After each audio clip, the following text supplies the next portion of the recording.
என்ன வந்தாலே சிரிக்கிறீங்க, என்ன விஷயம்? இன்ட்ரடியூஸ் பண்ணது வந்து கவிதா மாதிரி பண்ணி வருத்தப்படுறீங்களா? அனைவருக்கும் வணக்கம். இங்க எல்லாருமே பேசிட்டாங்க, அழகா பேசிட்டாங்க. இந்த படத்தை பத்தி எல்லாருமே சிறப்பா பேசிட்டாங்க. பேசுறதுக்கு ஒன்றும் இல்லாட்டும் பேசணும். அசோக் செல்வன் சொன்ன மாதிரி தான் இந்த படத்தை நாங்கள் நடிச்சிருக்கோம்.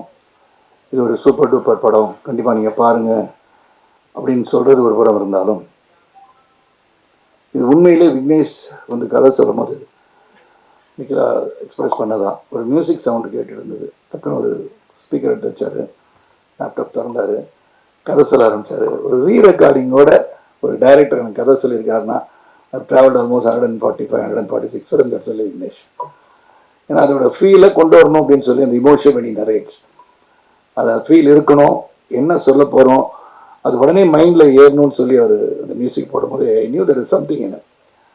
ரெண்டாவது தரோவா ஒரு ஸ்டோரி போர்டு வச்சு ரெடி ஆகிட்டார் அவர்.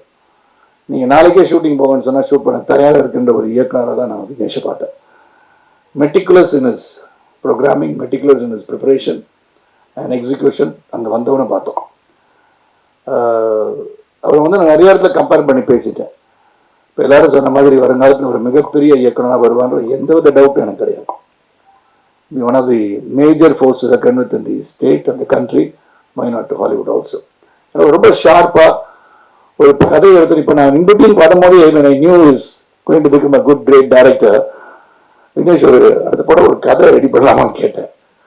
ஆசையாக விட்டது. உண்மையாக சார் இந்த படத்தை முதல்ல முடிச்சிடறேன்னு அப்படின்னாரு. So that is a true technician. எடுத்த காரியத்தை முடிப்போம் முதல்ல. டே ஒன் அவர் கதை சொன்னோடனே அப்புறம் முகேஷ் சார் வந்து பேசினாங்க. I accepted to do the film. ஏன்னா இவர் வித்தியாசமான ஒரு நிறைய படம் பண்ணியாச்சு. நிறைய காப் ஸ்டோரி பண்ணிட்டோம். 150 படம், ஆல்மோஸ்ட் ரீச்சிங் 150 சூன். ஒரு 40 படம் போலீஸ் ஆஃபீஸராக பண்ணியிருப்பேன். இதில் என்ன அப்படி வித்தியாசத்தை கொடுத்துட முடியும்னு சொன்னால், இதில் வந்து ஒரு சீனியர் போலீஸ் ஆஃபீஸர், ஒரு well trained in investigation and also teaching ஸ்டாஃபாக இருக்கு ஒரு இடத்துல. கதையை சொல்ல மாட்டேன் விக்னேஷ், சும்மா ஜென்ரலாக சொல்கிறேன்னு. பேப்பர் கீப்பர் கொடுத்த போறீங்க. ஸோ அதில் வந்து பேசிக்காக வந்து ஒரு முதல்ல பார்த்துருப்பேன், டேலரில் பார்த்துருப்பீங்க. ஒரு நாட் டூ இன்ட்ரெஸ்டட் அப்படின்னு. ஆனால் என் வேலை இதுதான் எனக்கு பிடிக்கும். வேறு யாரும் நடுவில் வந்து பேசிட்டு இருந்தாலே பிடிக்காத ஒரு கேரக்டர் தான் சித்தரிச்சிருக்காரு. அதில் கொண்டு என்கிட்ட தலையில் கட்டினது தான் அசோக் செல்வன். முதல் சீன்லேருந்து வந்து நின்றுக்கிட்டு டிஸ்டர்ப் பண்ணிட்டு, இவர் ஏன் கூட்டு போகணும் என் கூட அப்படின்னு கேட்கும் போதெல்லாம், ஏன் கூட்டு போகணும்னு கேட்டவர் கடைசியை பார்த்தா இவர் இருந்தாதான் இவர் வந்து முடிக்க முடியும்னு சொல்லி தியரிட்டிக்கலி சோ ஸ்ட்ராங். ரெண்டு பேரும் எப்படி வந்து ஒரு எரியும் பொடியமா இருந்தவங்க எப்படி ஒன்று சேர்ந்து இந்த குற்றங்களை கண்டுபிடிக்காருன்னு தான் ஸ்டோரி. எனக்கு கொடுக்கப்பட்டதுல வந்து த பாயிண்ட் ஆஃப் வியூ, நான் மேலே கூட மீட்டிங்கில் சொன்னேன், நிறைய போலீஸ் ஆஃபீஸர்ஸ் இந்த படத்தை பார்க்கணும்னு சொன்னேன். நம்ம நார்மலாக ஒரு இன்வெஸ்டிகேஷன் ஜாடரில் பார்க்கும்போது நம்ம தடயங்களை தேடுவோம். ஒரு டாக் ஸ்குவாட் வரும், பரபரப்பாக ஓடும், பாய்ச்சத்தில் போய் நின்றுடும். அப்புறம் வந்து அங்கே இருக்கிற டிஎன்ஏ டெஸ்ட்டுக்கார ஹேர் இருக்கான்னு பார்ப்போம், ஏதாச்சும் இருக்கான்னு பார்ப்போம், தடயங்கள் இருக்கான்னு பார்ப்போம். பட் ஹியர் நீங்கள் வந்து நரேஷன்லேயே சொல்லியிருப்பாரு, அந்த கொலைகாரனுடைய மைண்டுக்குள்ளே போகணும், அவன் எதுக்காக கொலை பண்ணியிருக்கான்னு கண்டுபிடிக்கணும், ஏன் இந்த பொசிஷன் வச்சு மர்டர் பண்ணியிருக்கான்னு கண்டுபிடிக்கணும் அப்படின்னு ரிசர்ச் பண்ணும்போது எனக்கு என்ன ஒரு சின்ன டவுட்டு. கல்லூரி நாட்களில் எங்கேயாச்சும் போட்டு தள்ளிட்டாரு யாருன்னு தெரில, அவ்வளோ டீட்டெயிலாக மர்டர் சொல்லியிருக்காரு இந்த படத்தில். எல்லாமே சொன்னாங்க, why can't you have a dead body thrown away somewhere and we'll try to do a promotion for it. Sir பெரிய பிரச்சனை ஆயிடும் sir. Sunilji was telling me, sir இந்த டெட் பாடி லைவா போட்டு திடீர்னு எல்லாரும் போய் இன்வெஸ்டிகேட் பண்ற மாதிரி போனா எப்படி சார் இருக்குன்னு கேட்டாரு. நல்லா இருக்கும் சார், உததாமா. ஸோ அந்த மாதிரி lot of things invented with promotion பண்ணலாம் அப்படின்னு ஐடியாலாம் பண்ணோம். திடீர்னு இந்த லைட் ஆஃப் பண்ணிட்டு திடீர்னு ஒரு ஸ்க்ரீனிங் சவுண்ட் போட்டால் ஒரு மர்டர் பண்ண ஒரு பொண்ணை இங்கே போட்டு வச்சா என்ன நடக்கும், இதெல்லாம் நாங்கள் நினச்சி பார்த்தோம். ஆனால் படம் பார்க்கவும் இந்த எக்ஸ்பீரியன்ஸ் உங்களுக்கு இருக்கும். இந்த படம் வந்து ஒரு இன்ட்ரெஸ்டிங் ஸ்க்ரீன் பிளே த்ரில்லர். என்னை பொறுத்த வரைக்கும் ரொம்ப என்ஜாய் பண்ணி பண்ணேன். அப்கோர்ஸ் அசோக் செல்வன், நிக்கிலா எல்லாமே ஒரு lovable people and the way you perform. ஏன்னா நிறைய இடத்துல வந்து இது ரொம்ப சீரியஸ் ஃபிலிம் யாரும் நினச்சாதீங்க. அங்கங்கே அசோக் செல்வன் வந்து என்கிட்ட பேசுகிற விதம், அது ஏதோ உண்மையிலே சரியாக தான் சொல்ல வந்தாலும் எனக்கு பார்க்கும் போது ஒரு சிரிப்பு வர மாதிரி இருக்கும். I will give him a tough look, then he keeps quiet.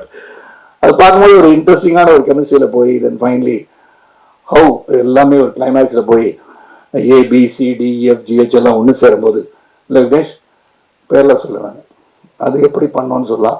ஆனால் இங்கே ஒரு ஷார்ட் வச்சு பார்க்கணும்னு கண்டுபிடிச்சிருப்பீங்க யார் கொலைகாரன் இல்லையா? யார் கொலைகாரன்? நான் தானே.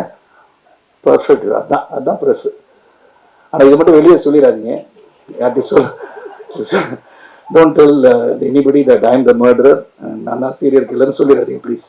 That's a secret but only for you. நீங்கள் நம்ம சகோதரர்கள் உங்களுக்கு சொல்லிட்டோம், ஆனால் வெளியே மட்டும் சொல்லாதீங்க சரத்குமார் தான் சார் மர்டர் பண்ணுறாருன்னு. அவர் எப்படி மர்டர் பண்ணுறதுன்னு காமிக்க போனோம் இல்லையா, அந்த இடத்துல அவர் மர்டர் பண்ணனா இல்லையான்றது தான் கதை. So interesting film, part of this film. உண்மையிலே மெனக்கட்டு I should appreciate the applause team. It's fire they are working behind the scene. ஏன்னா ஒரு படத்தை வந்து உருவாக்கின பிறகு they're not sleeping with it. They just want to promote it in such a way it has to reach the right audience. அந்த மக்கள்கிட்ட போய் சென்று அடையணும்னு சொல்லி அந்த ப்ரொமோஷனுக்காக டைம் எடுத்து மெனக்கெட்டு பண்ணுறாங்க. அதே மாதிரி we also doing our best to cooperate with them. And பத்திரிகை சகோதரர்கள் நீங்கள் இருக்கீங்க. இப்போ நல்ல திரைப்படம் வர இருக்கிறது.